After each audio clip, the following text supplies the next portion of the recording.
When staining your floors and your stairs, you stain differently. So the stairs, you stain by hand. You sand them down with a littler machine, and then you just brush the stain on and you wipe it off with a rag. So you're not really penetrating it in the wood as you would be, as you would be the floors. When you sand the floors, you're actually only using this machine on the stairs. With the floors, you're using a big drum sander or belt sander. You're getting it down a little more deeper than this. But when you put the stain on the floors, you buff it in with a buffer and a pad or a rag, or some people use towels, whatever it is. But you're buffing it in, so it's penetrating deeper in the wood than it would be if you were just to rub it on. So sometimes you see the same, the same color stain, and some people will say it came out darker when they did it. If you put it on with a rag, it comes out darker than if you buff it on. So a lot of times you'll notice the stairs are always a little bit slightly darker than the floors because the floors got buffed in, which means that the stain got penetrated harder than it did on the stairs. So the stairs are usually a slightly bit darker.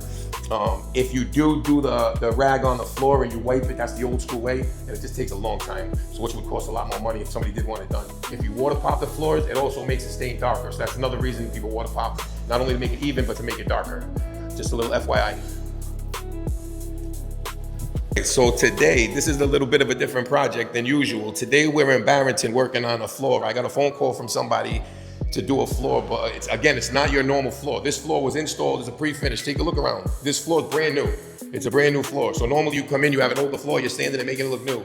The reason being we're doing this, if you look on all the edges, they didn't miter these correctly. So when they installed the pre-finished floor, they 45'd it. You normally don't 45 pre-finished floors. If you do, you gotta miter it correctly and make sure it's tight and it doesn't lift. So months later, the floor started lifting up everywhere and leaving gaps. So we gotta come in, fill all the gaps, sand it down so everything's flat.